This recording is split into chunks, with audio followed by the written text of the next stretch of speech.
I just wanted to see what I could do. Could I fly? Was I being held back by the resources? Can I do better work for San Francisco and for the Bay Area if I have more power behind me? That was journalist Joe Fitzgerald Rodriguez. I'm Jeff. Welcome to Storied San Francisco, a weekly podcast where San Franciscans from all walks of life share their stories, and you get to know your neighbors. In this podcast, Joe picks up where he left off in part 1, with his time in the journalism program at City College. His first journalism job was at the Bay Guardian, and when that paper folded, he was able to find work fairly quickly at the San Francisco Examiner, where he reported and wrote an opinion column for several years. His tenure at the Examiner ended last month when Joe started reporting and writing for KQED News. Here's Joe. And I never graduated from City College. I went up to I actually, when I was at City College, my journalism teacher's name is Juan Gonzalez. Mm-hmm. He's the department head there. Yeah. You know Juan? I know of him. He's great. He one of the first stories he did when he was starting journalism in San Francisco, he started a paper in the Michigan called El Tecolote. Yeah. And one of the first stories he did was about how 911 in San Francisco didn't have Spanish language access. Mm. And he just made tons of calls, and he was talking to people who had tried to make calls in Spanish and who had loved ones die. And he very much imbued in me the idea of objective journalism in some ways is a very privileged idea perpetrated by white journalists who have the ability, maybe upper middle class journalists who have the ability, and was generated in journalism's history when journalism became a more middle class endeavor. Right. Before when journalists were super low paid and non-union and living by the skin of their teeth, the objectivity part was not a part of journalists' MO. Right. And so he very much imbued in me the idea that, people of color very often do advocacy journalism, and that's perfectly fine. And it's a totally different thing than the type of other journalism that might be the mainstream. Right. And so one of the first things I did at City College was when there was a rule that was going to be handed down at the state level, at the community college state kind of board level. Mm-hmm. And they were the community college board of directors, and they were going to institute a change to 112 community colleges in California that would have restricted access for students who'd been in the system for longer than 2 years to get into classes. And just the idea that we got to pump them through. If you take longer than 2 years, sorry, you're out of luck. You're going to be deprioritized. And hello, I've been in journalism I had been at City College for like 4 years or 5 years at that point, because I was working 2 jobs and paying my rent, and my parents didn't have enough money to give me to, just go to school and get through in 2 years. And what's going to happen to all those single parents that don't have that ability? That's insane. Yep. So I wrote a front page editorial against it, but I also had my newsroom call every community college newsroom up and down the state, and we coordinated a 35 newspaper front page editorial in the same week against this thing. Whoa. And galvanized thousands of people to go up to the state and combat that new rule. Fucking awesome. Yeah, it was pretty fun. Jeez. When, just real quickly, when would that have been? Early 2000s? Late, like mid to? Yeah, 2010, 2011. Oh, okay. I never graduated college. I transferred to state, and I never graduated state. I got hired in journalism before ever graduating. And wow. I could give 2 flying fucks. Yeah. I was in school a very long time. I've learned a lot of things. I don't think I need a badge or a piece of paper to say you're a journalist. But that was actually the moment that I met my most key journalism mentor, because when I spoke to the Board of Governors, I was telling them how I had, mentors at the San Francisco Chronicle and the Bay Guardian and elsewhere. Mm-hmm. And I had some people that I was talking to from those places, but, they weren't like super involved.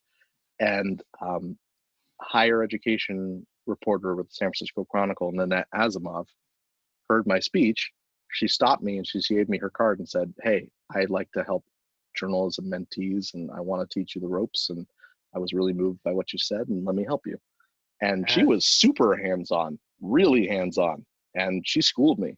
And Okay. if it weren't for organizing those protests and going up there and speaking, and I would never have met Nanette, and Nanette never would have set me up for success.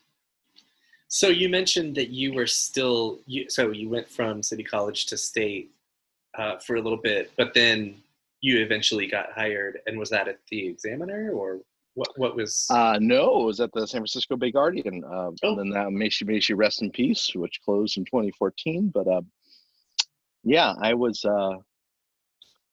had City College had a thing where they made you write for a bunch of neighborhood papers, so like the Richmond Review or the Ingleside Light or West Side Observer,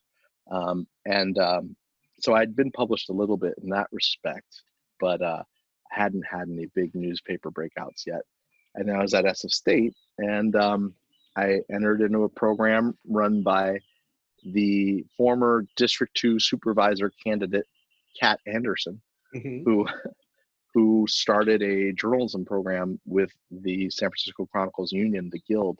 Mm. And it was to teach students union reporting, how to report about workers. Okay. And I was in their first inaugural program, and that's where I met Tim Redmond and Stephen T. Jones, the then editor and news editor of The Guardian. And they said they were talking to us, this whole group, about, and this is while I was at City College still, and they were like, "Hey, City College is going through this accreditation crisis that just kind of came out of nowhere, and we don't know what's happening with it. We don't have any education reporters who knows what's going on. I wish we had one." And I said, "I've been reporting on it for 2 years because I take entirely too long to get through school. And so I've been at our college paper for about 2 years now, which is crazy. But let me report for you." And they said, "Okay." And so Tim Redmond recruited me his last year at the Bay Guardian, and I was a freelancer there. And when I moved over to SF State, I got to pitch my first story for the Examiner, which was about a young man, an 18-year-old kid who was trying to get into a fraternity there, and he drank himself to death. Mm. And there was all sorts of cover-ups about it. The fraternity didn't want to talk. This college didn't put any public announcements out. And so I had some good sourcing at State, even just being there a little bit. And I sold my first story to the Examiner, and it was about this kid who drank himself to death. And, and I was only able to do it because I was freelancing for the Bay Guardian too. Mm-hmm. And I was so lucky. Max Denike at the Examiner was the editor, news editor there at the time, had me freelancing to cover for different reporters when they were out on vacation or out sick or whatever. So did that paid article that the Examiner bought from you, is that what led to your job there? Yeah, so they apparently, both the Guardian and the Examiner both wanted to hire me around that same time. And it just happened that the Guardian invited me first. I was still a student at State, but I think I was like 26 at this point, maybe. Okay. 25 or 26. And I'm getting a beer with Stephen T. Jones, the news editor. As you do. Yeah, as you do. At Zeitgeist. I was going to guess. Yeah, that's a good guess. Well, he fucking lived across the street from me. You're like, where's Stephen? Where's Stephen? Just go to Zeitgeist. Just come on. Where could he possibly be? And Stephen T. Jones with his wacky blue hair and his loud personality, and so we're getting fucking drunk, and he goes, "Joe, why do you freelance for the Examiner and the Guardian? Don't you have any loyalty, man? You should just be writing for us." And then I remember very distinctly, I took out my cellular telephone. I queued up my bank account, and it had $17 in it. Yeah. And I showed it to him, and he says, "Oh." He has this way of saying, "Oh," when he's wrong, which I love. And he goes, "Well, then I guess you're hired tomorrow." Oh, I can't make that stick permanently just, by snapping my fingers, but I'll try to make it happen, and I'll hire you on as temporarily starting tomorrow. And nice. I never left. And I was in the door, and the examiner was right there. The weekly was right there. Such an interesting cast of characters was there. The ever amazing Joe Eskenazi was still at SF Weekly, and Rachel Swan, who is now a transit reporter for the Chronicle, she was at SF Weekly too. The Guardian had moved in with the Examiner and the Weekly, and we were all in the Standard Oil building on Sutter, which is right by Montgomery BART, behind the what's the bar there? Sutter Station. Sutter Station is like just behind it. Got it. I remember when I first kind of got hired at the Examiner a little later, I was so proud to go in the local edition and get a drink, and they're all in the newsboy outfits. And then I noticed that the cocktails are like $13 and no one can afford them. No, not at all. No journalists can afford it. All the other exactly. And I started talking about news with the bartenders. They're like, "I don't care, dude." I'm like, fine. Gosh, yeah, you're like, ruin the dream. They're like, was it on Twitter? Did you ride out the Bay Guardian? Were you there when I was there until the end? I got to have a lot of fun at the Bay Guardian. I feel like I really got to feel like more community journalism under my feet at the Bay Guardian. I spent a lot of time with it was really interesting because the Bay Guardian really taught me more so than anything in my recent years, the divide between the old school progressive circles and my born and raised San Francisco circles. Oh. And there's a lot of different born and raised San Francisco circles. And I've always wanted to do like a podcast maybe, or a set of zines on the different circles that exist of the born and raised experience, different class experiences, different ethnic experiences, neighborhood experiences. But it was interesting because they're a journalism outfit that is kind of born out of San Francisco progressivism and linked with it. But I remember distinctly, editors there telling me, we don't write about SF's public schools. If you want to, have at it, but it's not really a thing I'm interested in. And like that kind of thing. Like like they didn't have, there's not a big interest in that. And so I started writing about bullying in public schools and new restorative justice practices that were affecting communities of color, that were helping young Black and brown kids who were usually like kicked out or suspended or whatever, or helping them to heal with the people that they had conflict with. That was one of the earliest stories big stories I did there. And I got to write these big, beautiful, like 1,200, 2,000 word stories that took me a week to do, and got to talk to everyone and go out to people's homes. And what a luxury now in this COVID, right? Right. But yeah, like I remember talking to this family, these parents and their second grader, who, when the second grader was in kindergarten, the young Black boy had the police called on him in kindergarten. Right. In kindergarten, because that's how we deal with discipline of young boys of color, even in kindergarten. I want to be surprised. But I know, right? It's terrible. And the person who was pushing those restorative practice techniques actually is now a supervisor, is Matt Haney. So you kind of you almost invented these beats for the Bay Guardian. Sounds like completely. I was their only reporter, and I was their last reporter. I was there for a year. I was the San Francisco Bay Guardian's last reporter hire, and I was the last reporter there at all. I remember very clearly in one piece, I was kind of poking fun at Mayor Ed Lee's mustache amidst making fun of policies. And Markey pulls me aside and says, "Joe, don't make fun of the mayor's mustache. You don't know who's it. Don't say people don't find it attractive." It said something like I had made some joke about it, right? He's like, "You don't know who's into mustaches. Some people are very, very into mustaches." I'm like, fair. Oh, fair enough. Fair. And it's like little moments like that Markey brought to me that like opened up my eyes to a kind of heteronormative view of things, which was definitely like a blind spot of mine. Let's talk about that. So moving from the Guardian to the Examiner, how did that come about? Oh, You're just like, we're done. I'm gonna go across the hall.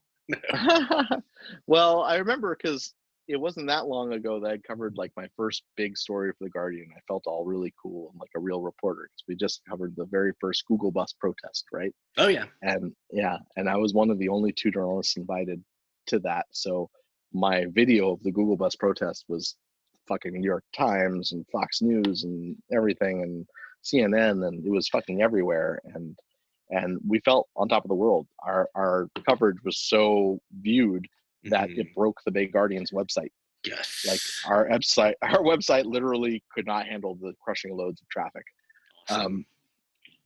Yeah, it was nuts. But then it wasn't too long after that Marky and Steve were notified that there would be a meeting the next morning at ye old SF Media Company, which is the umbrella company that owns SF Weekly, the San Francisco Examiner, and used to own the San Francisco Bay Guardian. And the next morning, we found that all of our emails were shut off, and we had no access to them. And we were sat down in the middle of a room and told by the publisher at the time, Glenn Zules, that that's it, finito. And we just packed boxes, and that was it. Were you bummed? But I was incredibly bummed. This was, I mean, there was a lot of things the Bay Guardian taught me, but the other thing that it taught me was that there are things that the Chronicle misses, and there are things that mainstream media can miss. And even in a city as small as San Francisco, 7x7, with less than 1 million people, there are still stories that need to be told that those mainstream outlets will not tell. Even the Examiner at the time would miss. And I felt like there were like communities I grew up with that were not being seen. Yep. And that were so, and you know, I always felt like I was a weird bridge because I was of those communities. I grew up in those communities, but I also grew up with a foot in the privileged world of the marina. And so having one foot in each of those worlds, I felt like I was uniquely positioned to tell those stories and to empathize with the people who were in those communities I grew up with and get their stories out there. Not that someone from somewhere else can't tell those stories. Absolutely they can, and they do. But, you know, I saw which ones needed to be told. I saw which ones were being ignored. And so for the Bay Guardian to go, my outlet for doing that, I was so bummed. But then immediately after, the editor of the Examiner, Michael Howerton, invited me into his office, me and Emma Silvers, who was the music editor, and gave us both jobs, or offered us both jobs. Yeah. He offered me a job at the Examiner with the idea that I would become a columnist and kind of carry on the Bay Guardian's ethos in that column, which is why I started calling it On Guard, and to honor the Guardian. And then Emma Silvers was SF Weekly, joined the SF Weekly. All the communities I grew up in were taking muni everywhere. Like that's just what I grew up with. Everyone took muni. And so when I got to the transit beat, everyone wrote about BART. And there's a really good reason you write about BART in the Bay Area. Because if you write about BART, then readers or viewers or listeners in Oakland and San Jose and whatever will all read about BART or listen about BART. But twice as many people take muni. 400,000 daily riders on BART, 720,000 daily riders on muni. Yep. So there's a lot of San Franciscans who are taking it, a lot of people from elsewhere who are taking it, and it barely got any coverage. So I started pummeling the hell out of the muni beat to the point where the Chronicle took its transit reporter off the beat, moved him somewhere else, and got got someone who was more competitive, Rachel Swan, and put her on that. Wow. And she started, and they shifted. The Chronicle used to only really cover BART, and I think based on my conversations with the people at the paper, at the Chronicle, very much in response to my reporting, they started focusing more on muni. Fuck yeah. Yeah, it's pretty awesome. way to rustle feathers at our paper of record. I love doing it. Awesome. It's fun to do, and I did it often. And one of the bigger stories I would say at the Examiner in terms of that transit beat, I did two bigger stories. One was seeing the number of buses missing runs all across the system in Yeah. 2018. And if this was BART, and BART had 40% or 50% of its service not running, you would see it. You'd see thousands of people at stations. Your eyeballs would let you know. Yep. But because Muni's so dispersed, the 5 Fulton's not running right, the 43 Masonic's not running right, the 28's not running right, the 29's not running right. All these lines, and everyone thinks, oh, it's just my route today. It's just my route. It sucks. Right. But when enough people started telling me about it, I started going, that's too many different lines experiencing too many different things.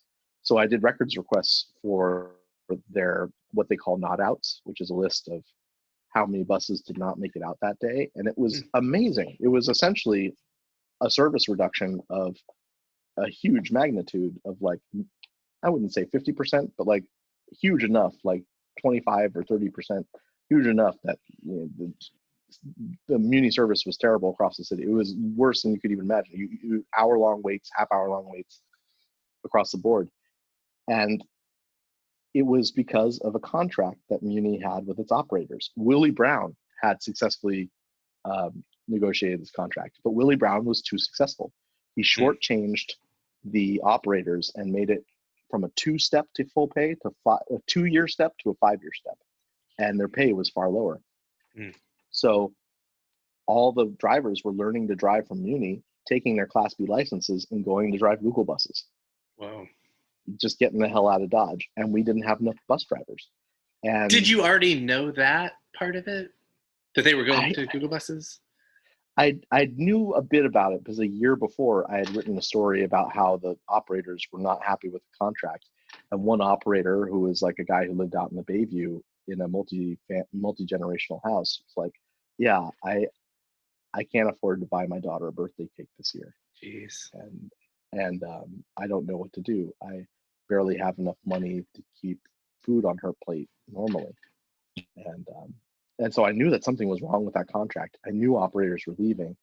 And that was in 2016 when I first wrote that story.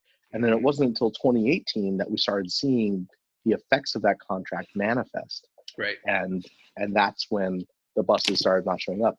And then it wasn't until 2019 that the operators were able to successfully negotiate for a better contract. And they only did it because the city, the budget legislative analyst, reconstructed my work. They took all my research, they took all the leads that I found, and they, with their bigger resources team, set into it for months and found out how many operators were leaving, how many of them went and drove Google buses and went elsewhere with our knowledge that we gave them, just how terrible the service has been and it was even worse than what I had found because they found more details, and it was devastating. And so the city said, fuck it, give them everything they want, and basically gave Muni operators the rosiest contract you ever saw. And so hopefully when this pandemic is over and Muni service is restored, we're going to see those levels come back to levels we haven't seen before, largely because of all those changes and that 2018 story. I, for one, want to thank you because I do think you're an excellent reporter, and I don't think that's going to change. But I want to quickly shift gears to what was it wanting to move on and do something different? What was the motivation to look for a new job? I mean, there's a million things, right? Like money-wise, I'm privileged enough to be in a rent-controlled apartment that I've been in that my grandfather had since 2003. So the rent is great. I'm fine. I had for a long time been really set to say, you know what, if I'm a San Francisco Examiner columnist until the day I leave journalism, I will be a happy human being. Mm-hmm. And then I think the ambition of the stories I wanted to do changed. Like the stories I just said to you, like, things like that. Before I left the Examiner, I was doing an investigation into Mohammed Nuru, the former public works director who the FBI was investigating, and into his allegedly directing cash from city contractors into a charity for children, a charity, a baseball charity for children. That ostensibly was to get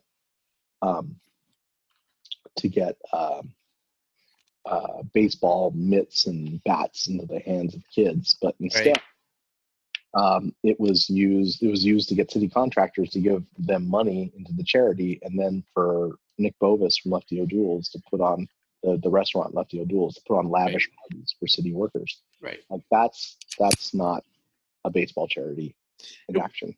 And in order to do that story at the Examiner, I had to work 2 or 3 weekends straight through. Mm. I had to work nights. I had to work mornings, early mornings. I had to do regular daily reporting in the middle of all of that. Right. Like in a perfect world or in a more resourced place, I could have said, all right, I need 2 weeks to do the best job on this possible. This is major implications for city contracts, for millions of dollars in city contracts, for city workers, for department heads who are potentially in on this illegal scheme. And am I wrong that it might have touched the mayor's office? It absolutely might have touched the mayor's office. The mayor, and we still don't know. There are some things I reported later on that the restaurateur who set up the shady baseball charity was asked by associates of London Breed, and where London Breed was copied on her personal Gmail was copied on it to make donations on her behalf to the African American Cultural Arts Complex, which she used to be the director of, and that Nick Bovis also was asked to pay for her Pride float when she was a supervisor. And just the fact that such a weighty, meaty story would come across my desk and I could not take the time to do it. After 5 years of not having the resources, if I were at somewhere with the resources, I could have taken 2 weeks and really reported not only the hell out of that story, but gotten every follow-up, every connected follow-up. I could have investigated the nonprofits connected to it. That later, actually, Jackson Vanderbeck and Michael Blatt at Embassy Bay Area, they did a follow-up that I knew was there. The shady contracts related to the first story I did, but this time instead of the Nick Bovis Charity Foundation, it was basically the same story, but with a nonprofit that donates to city parks. Okay. And they were basically doing the same thing. I knew it was there. They had the 25 hours in a day. There was 4 bylines on that story. There was 4 bylines on that story. Is that more reporters than the Examiner had? That's the exact amount of reporters the Examiner has. Total. Yeah. Total. Okay. That's how many reporters they had on that story. And a picture is starting to emerge. Yeah. Yeah. It's not the pay. It's not even the pace, although that's a little bit of it. I just wanted to see what I could do. Could I fly? Was I being held back by the resources? Can I do better work for San Francisco and for the Bay Area if I have more power behind me, more people, more heads together on an idea or a story? I mean, what could I do then? If I could do this at the Examiner, what could I do at KQED? Like that? That was kind of the driving force behind it. I just want to do the work. So did KQED approach you, or did you already have that thought in mind that you just described and reach out to them? Or are you allowed to say? I don't know if I'm allowed to say, but heck with it. Over the years, I've been on KQED a number of times for my Examiner articles, and it was the first time the Examiner was on KQED so regularly in a long time, because we were breaking all sorts of stories all of a sudden. And every once in a while, someone who was interviewing me would say, "Hey, have you ever thought about coming here? Well, you do good work. You should be over here." And I said, nah. That was usually my answer. It was like a non-committal set of grunts.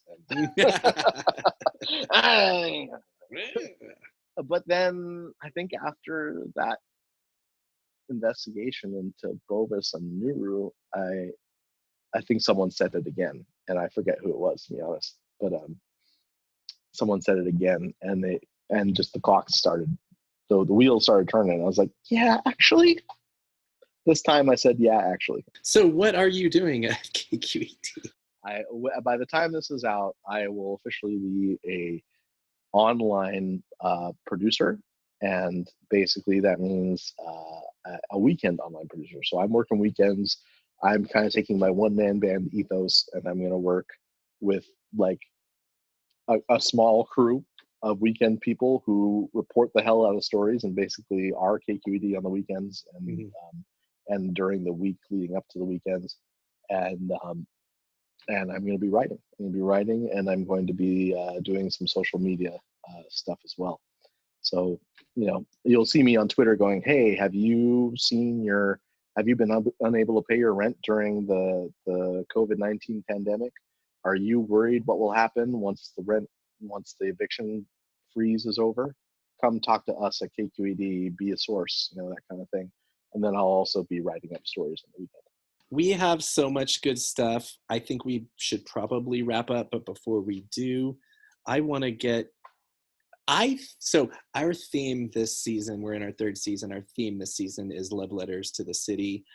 I happen to think that your work speaks for itself, and your work is your love letter to the city. I appreciate that. Is that accurate? And is there more? If you were asked, Joe, here's a piece of paper and a pen, write your love letter to San Francisco. I guess my love letter to San Francisco, I kind of wrote it in my end piece, and maybe I'll borrow it a little bit. A lot of people will tell you it's about the people and the community, but my love letter to San Francisco has always been being a bullhorn for the community, like to the best of my ability, to saying there are some people that need a voice elevated, and trying to help them elevate it. And I often think of Harvey Milk's bullhorn. I know that there's some chatter that and some people who were there say that it was only used a few times, but I still think it's a very powerful, iconic image, Harvey with that bullhorn. And I mean, that's what he was doing, was elevating the voice of his community. And I try to do that. Like my focus as a reporter has really been the transit that I know that the communities I grew up with depend on every day. Chinatown and the Asian communities all throughout San Francisco, who are often ignored by mainstream media, and who exist in a bifurcated media landscape with Chinese language newspapers and alternate language newspapers, and bringing their concerns into the English-speaking world. Communities of color, brown and black communities who see their culture erased. I mean, hell, I even wrote about hat collectors in that world, and I think that was great. That was really fun. and police. I'm not an every week police writer, but when police work touches on the community, like the death of Alex Nieto, who was a young man shot on Bernal Heights Hill, who was a high school classmate of mine, like being able to try to tell that story, not from the outside looking in, but as a member of that community, trying to explain it to everyone else. Like, this man was a man I knew. Let me tell you what happened from that perspective. Like, so that, I think that love letter is trying to elevate those communities and those voices, and to make sure that they're heard, to make sure they're known, to make sure they're not erased. I mean, I think a lot of us from the city feel like a lot of our experiences are being erased. And the love letter is telling San Francisco who it is, telling San Francisco who San Francisco is, and making sure that story isn't lost. That was Joe Fitzgerald Rodriguez. Join us next week when we'll get to know Fleetwood owner Nico Schwederman. Music for Storied San Francisco is by Otis McDonald. Photography is by Michelle Kilfeather. The show is hosted and produced by me, Jeff Hunt. Our website is storiedsf.com, where you can browse more than 100 episodes and help support us by buying merch from our store. And now, for a limited time, 50% of our proceeds will go to the Give to SF Fund, which helps out San Franciscans in need during the coronavirus shelter-in-place. Please follow us on Twitter and Instagram, and subscribe to the show wherever you listen to podcasts. If you see an option to rate and review what we do, we'd sure appreciate it. And if you have any feedback or people you think should be on the podcast, our email is storiedsf@gmail.com. Thanks for listening. Stay healthy and stay safe.